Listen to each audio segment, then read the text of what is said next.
MRO గారు ఏంటి charge తీసుకున్న మొదటి రోజే ఆఫీస్లో మీ పవర్ చూపించారట? అన్నయ్య నువ్వు సస్పెండ్ చేసిన వ్యక్తి నా దగ్గరికి వచ్చాడమ్మా. పాపం కన్నీళ్లు పెట్టుకున్నాడు. అతడి వల్ల నష్టపోయిన ఒక వ్యక్తి నా కళ్ళ ముందు చనిపోయాడన్నయ్య. కన్నీళ్లు ఎన్నిసార్లు తుడుచుకున్నా పోతాయి, కానీ వీళ్ల నిర్లక్ష్యంతో పేదవాళ్ల ప్రాణాలే పోతున్నాయి. అన్నయ్య, మనూరి సమస్య పేదరికం కాదు, నక్సలిజం. నాలాంటి ప్రభుత్వ ఉద్యోగులు వాళ్ల డ్యూటీలు సక్రమంగా చేయకపోవడం వల్ల విసిగిపోయిన జనం అడవిలో వాళ్ల హెల్ప్ తీసుకుంటున్నారు. ఒక వ్యవస్థ ఇక్కడ సరిగ్గా పనిచేయనందుకే మరో వ్యవస్థ అక్కడ పుట్టింది. అందుకే నా పన్నం చేయనివ్వండి. స్నానం చేసి రండి, భోజనం చేద్దాం.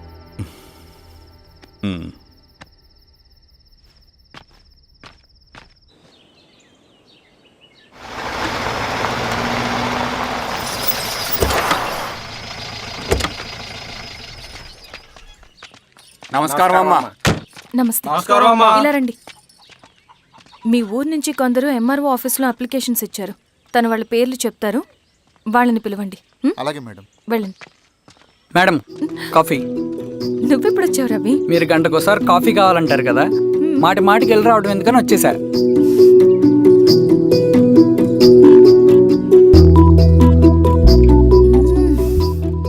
రవి, ఈ కాఫీ కోసమైనా నేను పెళ్లి చేసుకోవచ్చు. అదేంటి అలా అనేసారు? That's a compliment. భలేవారండి బాబు. దండాలమ్మా. నమస్తే. ఇలా ఇవ్వండి. చెప్పండి, మీ సమస్యలేంటో.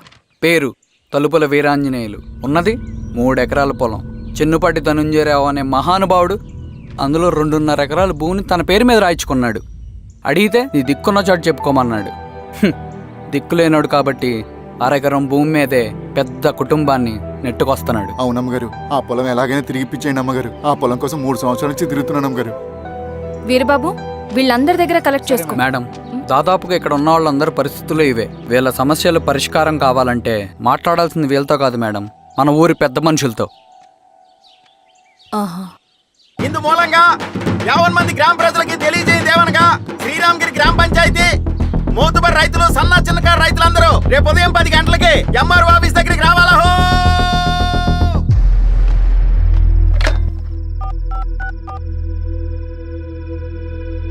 హలో, ఎవరు? నమస్తే బాబాయ్, నేను ఈశ్వర్ రెడ్డి. ఎలా ఉన్నావు? బాగున్నా. చెప్పు బాబాయ్, శిరీష్ ఎంఆర్ ఆఫీస్లో భూ సమస్యల గురించి రేపు మీటింగ్ ఏర్పాటు చేసింది. ఈ విషయం మన వాళ్ళంతా ఎలా తీసుకుంటారో అర్థం కావట్లేదు. అందుకనే మీకు ఫోన్ చేశాను. శిరీష్ చెప్పింది చేయండి, అదే మనకి కలిసి వస్తుంది. సరే బాబాయ్, ఉంటాను.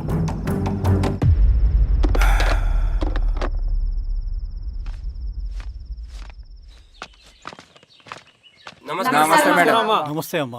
కూర్చోండి. పొలాల్లో పండిన పంట కోతకొచ్చినా ఈ రోజుకి ఒక్క గింజ కూడా తెగకుండా పక్షులకు, పందికొక్కలకు ఆహారంగా పోతుందంటే దానికి కారణం ఇది. ఈ ఊరికి పట్టిన దౌర్భాగ్యం మీరు చేసిన అక్రమాల చిట్టా. కడుపు మంటతో ఉన్నవాళ్లు మీరు చెప్పిన కూలీకొచ్చి ఎందుకు పనిచేస్తారు? దౌర్జన్యాలు చేసి దిక్కున్న చోట చెప్పుకోమన్నారు. ఇప్పుడు అడవే వాళ్ళకి దిక్కైంది. అది ఎవరి తప్పు? మొత్తం 100 ఎకరాల పైచిలుకు భూమి వాళ్ల దగ్గర దౌర్జన్యంగా లాక్కుని ఇన్ని సంవత్సరాలుగా మీరు అనుభవిస్తూ ఉన్నది. మీ అంతట మీరుగా తిరిగిచ్చేస్తారా, లేదా చట్టం ఎలా పనిచేస్తుందో మీకు చేసి చూపించమంటారా? అలా చేయండి మేడం. నువ్వు ఆగవయ్య నరసింహులు. ఏం చేయాలో మా ఎంఆర్ఓ గారికి బాగా తెలుసు. అట్టా కానివ్వండి అమ్మా. ఇస్తే మీ పొలాలు ఇవ్వండి, మా వివం. మీ పేరేంటి? సామిరెడ్డి. రూల్స్ ప్రకారం వెళ్తే మీ మొత్తం పొలం పోతుంది. కూర్చోండి. సామిరెడ్డి కూర్చో.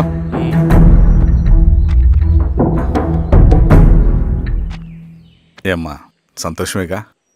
మరీ నువ్వు అనుకున్నంత చెడ్డవాళ్ళేం కదమ్మా మనోళ్ళు.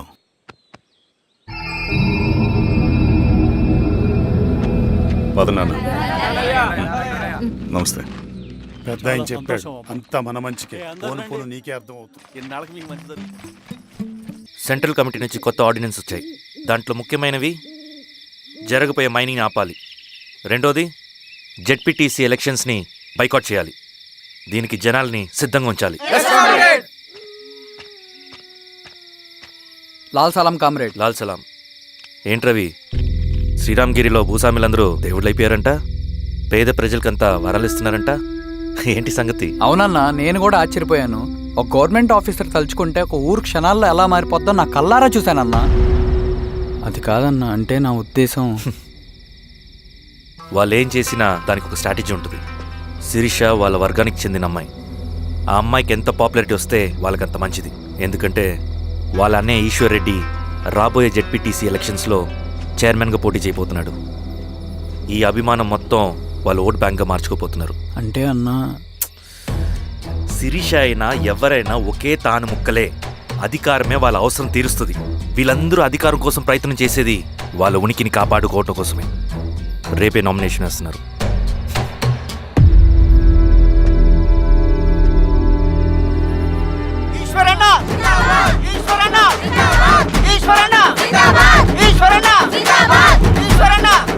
గారు మీ సపోర్ట్ మాకు కావాలి. స్వామి, అయ్యా, మీ అన్నయ్య గారు ఎలక్షన్ నిలబడుతున్నారమ్మా. అవును. అయితే మా ఓట్లన్నీ మీ అన్నయ్య గారికేనమ్మా. వాళ్ళు ఏం చేసినా దానికి ఒక స్ట్రాటజీ ఉంటుంది. అమ్మాయి గారు, సంజీవ్ రెడ్డి గారు వస్తున్నారంట. మధ్యాహ్నం భోజనానికి అన్నయ్య గారు ఇంటికి వచ్చి ఉన్నారమ్మా. అవునా? సరే సరే అమ్మ. రవి, నువ్వు కూడా నాతో వచ్చే. అది రవి, ఇక్కడ నాకు ఫ్రెండ్స్ అంటూ ఎవరు లేరు. నాకు తెలిసిన వాడివి నువ్వు ఒక్కడివే. I'm feeling alone. అందుకే, అర్థమైందా? సరే.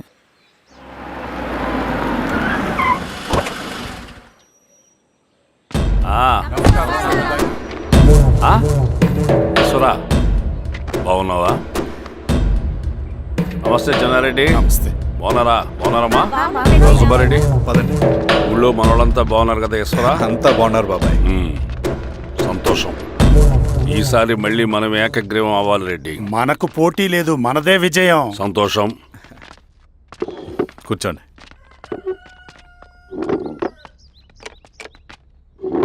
మీరందరూ లోపలికి వెళ్ళి భోంచేయండి. అలాగే అన్న. ఆ రైతు కూలి సమస్యలు ఎంతవరకు వచ్చినాయి? మాట్లాడుతున్నాం బాబాయ్, దాని గురించి మీరేం వరి అవ్వట్లేదు. బాబాయ్, ఆ, నమస్కారం. రండి రండి. ఎంఆర్ఓ శిరీషారెడ్డి గారు. శిరీష రెడ్డా? ఆ, శిరీష అనే పిలవచ్చుగా. అమ్మమ్మ, పులికి పంచాలాగా సింహానికి చూలాగా అది మన ఐడెంటిటీ. అదంతా ఉండాలి. సరే బాబాయ్, నేను ఫ్రెష్ అయ్యి వస్తాను, మీరు కానివ్వండి. ఆ, అయినా ఈ కాలం చదువుకున్న ఆడపిల్లలతో మాట్లాడటం చాలా కష్టం. చుట్టుపక్కల శిరీషుకున్న ఇమేజ్ మనకి చాలా మంచి అయింది ఈశ్వరా. నేను అడగకముందే పార్టీ హైకమాండ్ సర్వే చేయించి నీకే ఫేవర్గా ఉండడం వల్ల టికెట్ ఇచ్చింది.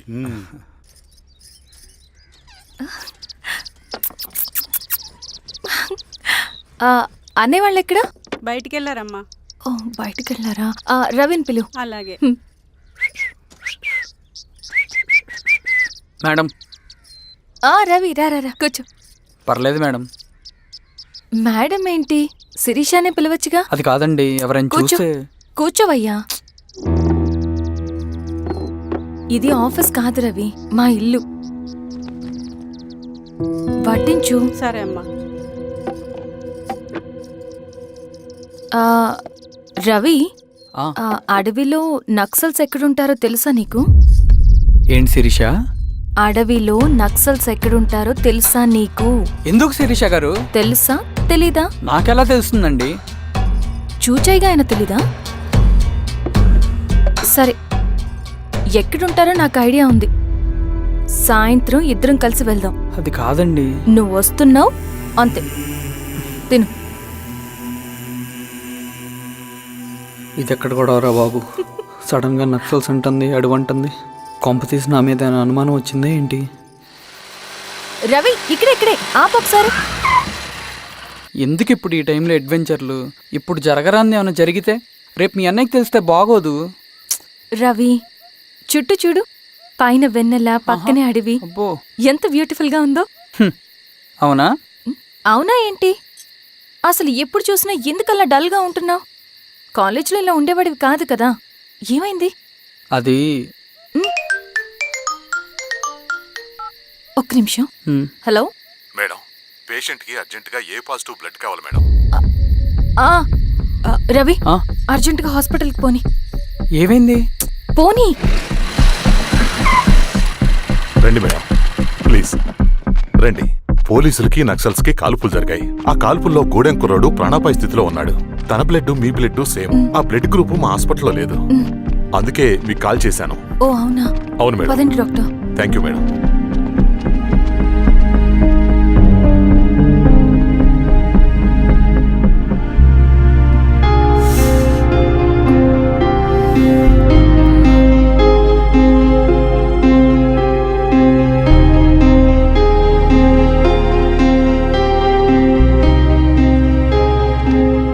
Thank you madam. పర్లేదు డాక్టర్. ఇప్పుడు అతనికి ఎలా ఉంది? తను స్పృహలో లేడు మేడం. రవి, నీ దగ్గర మనీ ఉందా? ఉన్నాయి. ఇవ్వు. ఇవ్వు. ఇది అతనికి అందించండి. ఓకే. జాగ్రత్తగా చూసుకోండి. అలాగే మేడం. రవణ రవణ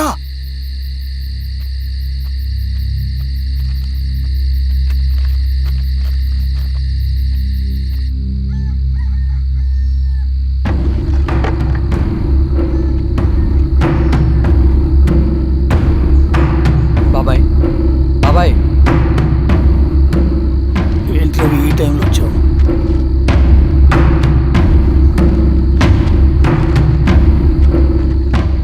కామ్రేడ్, జరగబోయే జెడ్పీటీసీ ఎలక్షన్లో మన పార్టీ తరఫున జెడ్పీటీసీ చైర్మన్ పదవికి పోటీ చేయడానికి అర్హుడైన అభ్యర్థిగా మిమ్మల్ని సెంట్రల్ కమిటీ ఏకగ్రీవంగా నిర్ణయించింది. ఒక మామూలు రైతు కూలిని నాయకుడిని చేయగలిగిన దళం ఒక్కటే. ప్రాణాలు అడ్డేసైనా సరే అన్న చెప్పింది చేసుకుంటూ పోతా. లాల్ సలాం కామ్రేడ్. లాల్ సలాం.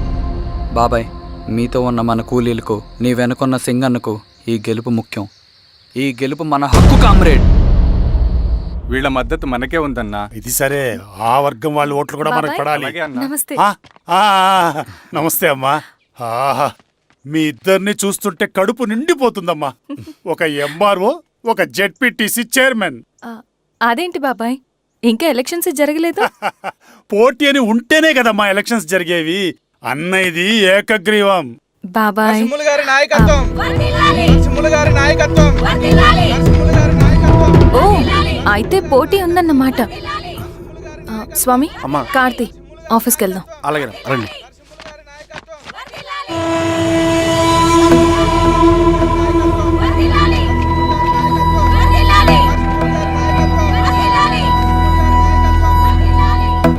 నమస్తే. మొన్నటి వరకు కూడా కూలీ రేట్ల విషయంలో కొంచెం ఆటవిడుపుగా ఉందామని అనుకున్నాం. ఇప్పుడు ఆ అవసరం లేదు. ఎందుకంటే చట్టసభల్లో మీతో పాటు కూర్చునే అవకాశం మాకు వచ్చింది. అంబేద్కర్ కలలు ఇప్పుడు నిజమవుతాయి. పదండ్రా. నాయకత్వం, గారి నాయకత్వం, గారి నాయకత్వం. ఆ నరసింహ ఎలక్షన్ పోటీ చేయటం ఏంటి? నా కర్మ వీరస్వామి, నా పోస్టింగ్ ఉన్నప్పుడే ఇవన్నీ జరగాల. ప్రచారానికి మారువేషంలో అన్నలు కూడా వస్తారేమో సార్. రాని ఎవడన్నా వచ్చి విప్లవం ఉద్యమం అని మాట్లాడాడు అనుకో, నా కొడుకుని అప్పుడు గానీ జీవితమే ఒక ఆట, సాహసమే పుబాట. ఎదురే నాకు లేదు, నన్నెవడు ఆపలేడు. ఎదురే నాకు లేదు, నన్నెవడు ఆపలేడు. జీవితమే ఒక ఆట, సాహసమే పుబాట. ముసుగు మీద చేయేస్తే మడత పెట్టి కొడతా. నువ్వా? ఎవడరేడు? ఈ తెల్లని గుర్రం శాంతికి సంకేతం. ఈ నల్లని బట్టలు న్యాయానికి చిహ్నం. ఈ ఎర్రని రంగు విప్లవానికి నాంది. ఈ కొరడ శిక్షా స్మృతికి చిహ్నం. సార్ ఇది చిరంజీవి ఇచ్చాడు. తీసుకెళ్ళండి. నాగలి గుర్తు చేయాలి ఓటు. అంతర్గుర్తు. నాగలి గుర్తు మీద ఓటేయాలి. నాగలి గుర్తు మీద ఓటేయాలి. ప్రతిసారి ఎన్నికలు వస్తున్నాయి. ప్రతి ఎన్నికలప్పుడు రకరకాల పార్టీల నుంచి నాయకులు వస్తున్నారు. లేనిపోని వాగ్దానాలు చేస్తున్నారు. పొలాలు ఇస్తామంటారు, భూములు ఇస్తామంటారు, ఇల్లు కట్టిస్తామంటారు. ఏమన్నా జరిగిందా ఇప్పటి వరకు? ఏం జరగలేదు కదా. మరి కష్టాలన్నీ పోవాలంటే ఏం చేయాలి? మన పార్టీని మనం గెలిపించుకోవాలి. నాగలి గుర్తుకే ఓటేయండి. ఇన్ని సంవత్సరాలు మీకు సేవ చేసుకునే అవకాశం నాకు ఇచ్చారు. అలాగే ఇంకొకసారి మాకు ఓటేసి భవిష్యత్తులో కూడా మీకు సేవ చేసుకునే అవకాశం మాకు ఇస్తారని కోరుకుంటూ, మీ ఈశ్వర్ రెడ్డి. మన ఓటు ఈశ్వర్ రెడ్డికే, మన ఓటు లాంతర్ గుర్తుకే, మన ఓటు. సార్ మర్చిపోకుండా మోయా. నమస్తే.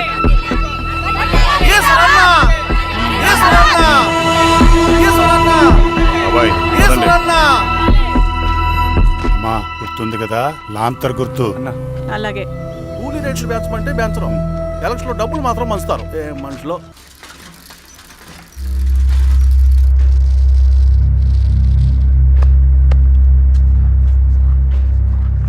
చెప్పండి అన్న. అన్ని సమస్యలు పోలీస్ స్టేషన్లో పరిష్కారం కావు రెడ్డి, కొన్ని మనమే చూసుకోవాలి. పంట ఎదగాలి అంటే పొలంలో నీళ్లు పారించాలని పెద్దోళ్ళు అంటారు. అదే పంట చేతికి రావాలంటే రక్తం పారించాలని అడవిలో వాళ్ళంటే అట్టే. కానీ ఇందులో మన తప్పేం లేదు, అందుకు మనమేం చేయలేం. ఊర్లో అన్నిటికీ పెద్ద అడవి, ఏది జరిగినా నీ చేతుల మీదగానే జరగాలి. అర్థమైంది కదా? పదరా.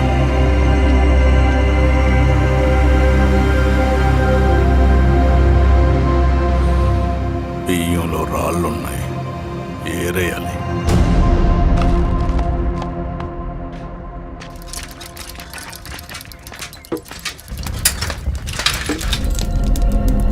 నమస్తే అన్న. నరసింహన్న. నమస్తే నమస్తే. ఓ లీటర్ పాలు పోయి.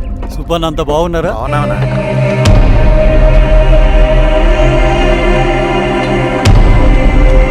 వెళ్ళొస్తా. మంచిదన్న. వస్తా.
బాబాయ్ నీకేం కాదు బాబాయ్. కళ్ళు బాబాయ్. బాబాయ్ బాబాయ్ బాబాయ్ బాబాయ్ బాబాయ్ బాబాయ్. ఏం దెబ్బ కొట్టావు బారెడ్డి? ఒక దెబ్బకు 2 పిట్టలు. ఎలక్షన్స్ ఏకగ్రీవం. ఇంకొకటి, రేపటి నుంచి ఆ కూలీ నా కొడుకులు మనం ఎంత ఇస్తే అంతగా వచ్చి పనిచేస్తారట. సర్లేండి బాబాయ్, వదిలేయండి. ముందు ఆ ఖర్చుల సంగతి చూడండి. నమస్తే సార్. నమస్తే గిరిధర్ గారు. మీరు ఇలా చేస్తారని కల్లో కూడా ఊహించుకోలేదు ఈశ్వర్రెడ్డి గారు. 2 పసిబిడ్డలు ఉన్నారు ఆ ఇంట్లో. వాళ్ళ గురించి ఏమైనా ఆలోచించారా? రేపు వాళ్ళు మళ్ళీ అడవిలోకి వెళ్ళి గన్నులు బాంబులు తీసుకొచ్చి మీ ఊరి మీదనే పడతారు. అప్పుడు వాళ్ళకు మీరు, మీకు వాళ్ళు. ఇది ఆగదు. అసలు ఏం మాట్లాడుతున్నావు గిరిధర్? మీకు అగేన్స్ట్ గా ఇప్పటివరకు ఏ ఎవిడెన్స్ లేదు. మీకు చెప్పేద్దామని వచ్చాను. బయలుదేరండి.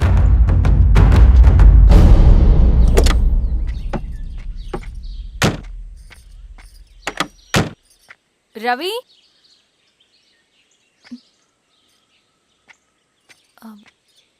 రవి ఈరోజు ఆఫీస్కి రాలేదేంటి? నరసింహులు బాబాయ్ చనిపోయాడు. జరిగింది విన్నాను. ఎలా? అన్యాయం అండి. ఎలక్షన్లో నిలబడితే చంపేస్తారా? ఎవరు? ఎవరా? ఆపోజిట్ పార్టీ వాళ్ళు. అందరికీ చెప్తుంటారుగా, మీ అన్నకి చెప్పలేదా? ఇలా చంపుకుంటూ పోతే ఏదో ఒక రోజు మన వాళ్ళని చంపుకోవాల్సి వస్తుందని. రవి, వెళ్ళి మీ అన్నకి చెప్పుకోండి.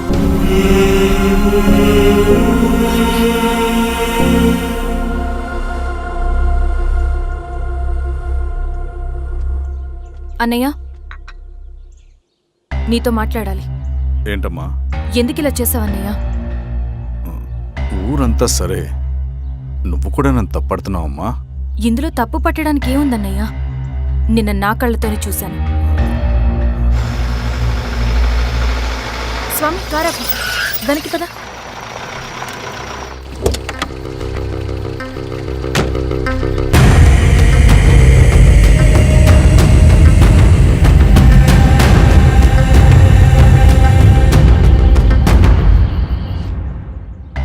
జీవితంలో కొన్ని సందర్భాలుంటాయి, మనం నిజం చెప్పిన అబద్ధం అయిపోయే సందర్భాలు.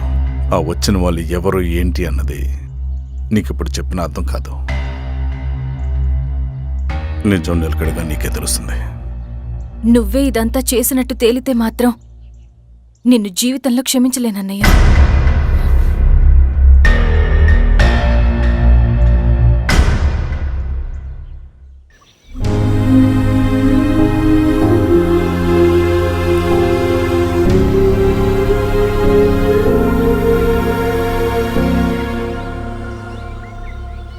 Comrade Narasimhanna, comrade Narasimhanna, comrade నరసింహన్న.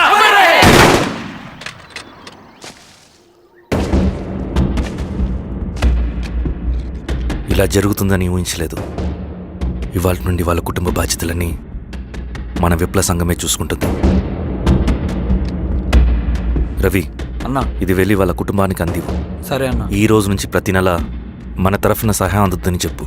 అలాగే నేను చెప్పానని చెప్పు. అన్నా, ఊరంతా భయం గుప్పెట్లో ఉందన్నా. మరి మన నరసింహన్న ప్రాణత్యాగానికి అర్థమేంటి కామ్రేడ్? భయపడటం వల్ల పనులు జరుగుతాయని వాళ్ళు నమ్మితే వాళ్ళకంటే ఎక్కువ భయపడగలుగుతానని వాడికి తెలియాలి. లాల్ సలాం కామ్రేడ్, లాల్ సలాం కామ్రేడ్, లాల్ సలాం కామ్రేడ్.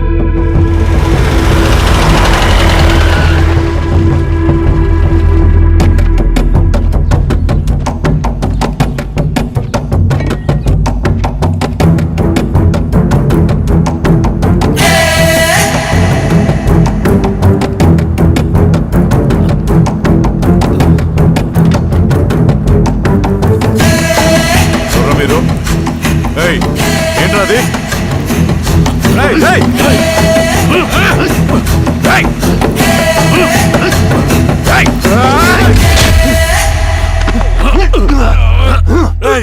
ఎవరురా మీరు? ఏం కావాలి?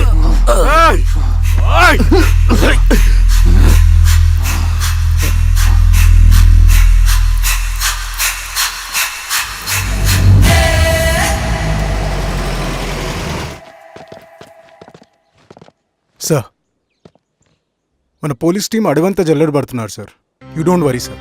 చూడు ఇన్స్పెక్టర్, సాయంత్రంలో పేశ్వరయ్య ఇంట్లో ఉండాలా. వాడికి ఏమైనా అయితే మీ డిపార్ట్మెంట్లో ఏ ఒక్కడిని విడిచిపెట్టను నేను. అమ్మా, వాణ్ణి కలవటానికి వచ్చాను నేను. ఇంతలో ఇలా జరిగిపోయింది. నువ్వు ధైర్యంగా ఉండమ్మా. సార్, ఈ కంప్లైంట్ మేడం సైన్. ఇదిగో, దీని మీద సంతకం పెట్టమ్మా.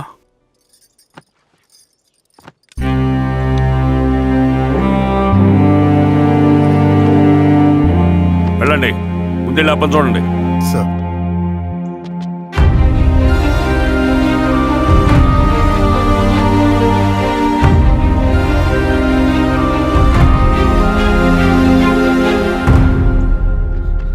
అయ్యా అయ్యా అయ్యా, మన పొలంలో అయ్యా. ఏమైందిరా?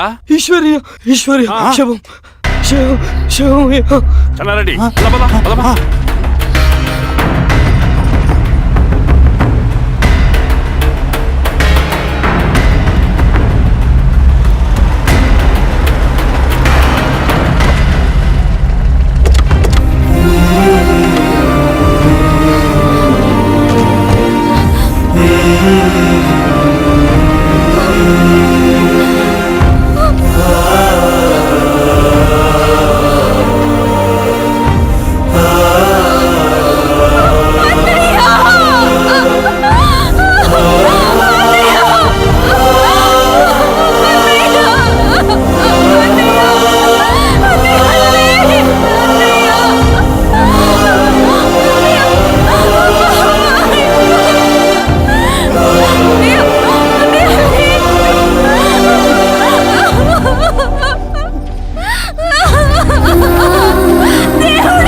అలాగే సార్.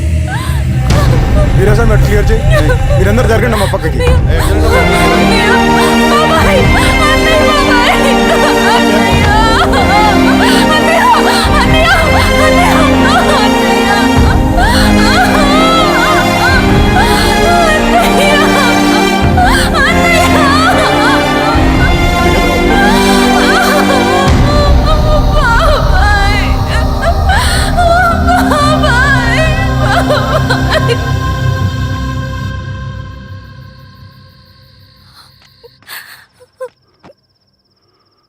ఊరుకో అమ్మా, ఊరుకో. నలుగురికి మంచి చేయాలన్నది మీ అన్నయ్య కళ. అలాంటి వాడిని పొట్టను పెట్టుకున్నారు. ఆ కళ మధ్యలోనే ఆగిపోకూడదమ్మా. ఇందులో సంతకం పెట్టు. బాబాయ్, మీ అన్నయ్య ఆత్మ శాంతించాలంటే నువ్వు ఈ పని చేయక తప్పదమ్మా.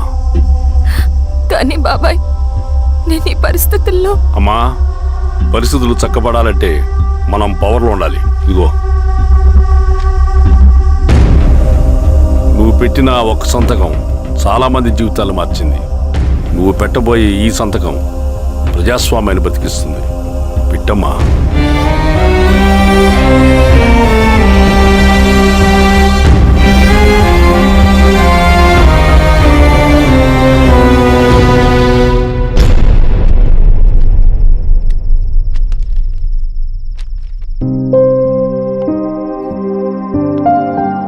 వెళ్ళొస్తాను.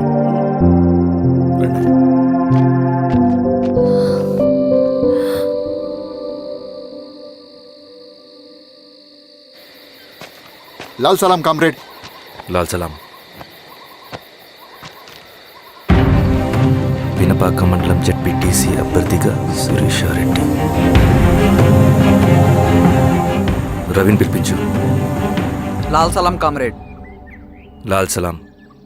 ఎంఆర్ఓ శిరీష ఈ ఎలక్షన్ నుంచి తప్పుకోవాలి. ఏం చేయమంటావు అన్నా?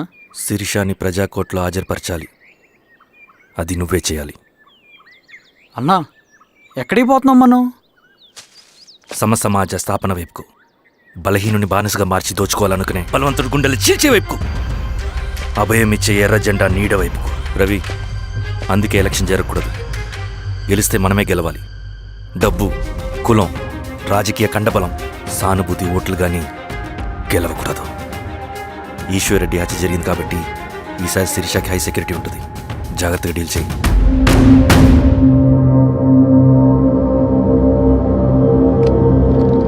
ఇక్కడ విప్లవ లక్ష్యాలకే తప్ప ఎమోషన్కి చోట్లేదు రవి. హత్యకి గురైన నరసింహులకు 2 పసిబిడ్డలున్నారు.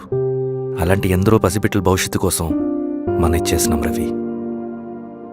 రవి, సెకండ్ వరల్డ్ వార్లో జర్మన్ సైన్యం స్టాలిన్ కొడుకుని బంధించింది.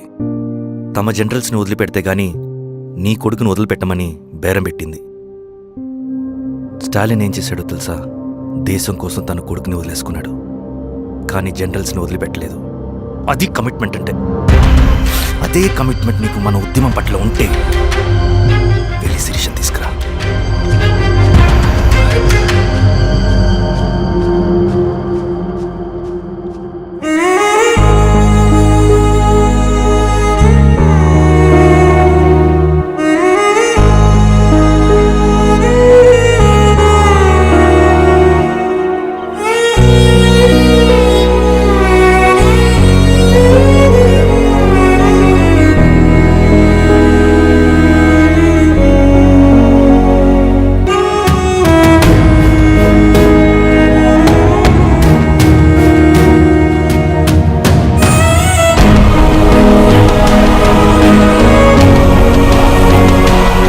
అదే కమిట్మెంట్ నీకు మన ఉద్యమం పట్ల ఉంటే వెళ్ళి శిరీష తీసుకురా.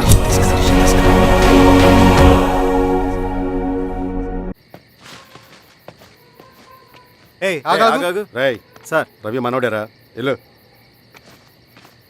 అమ్మా, భోజనం తీసుకురమ్మంటారా? నాకేమొద్దు.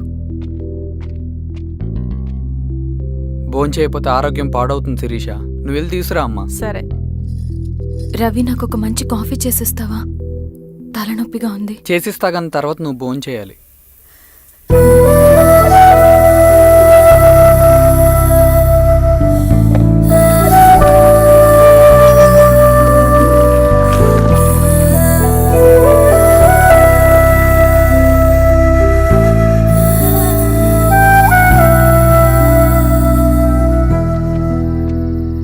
ఏంటిలా? మంచినీళ్ళ కోసం వస్తున్నాను. ఓ లోపల ఉన్నాయి, పదండి.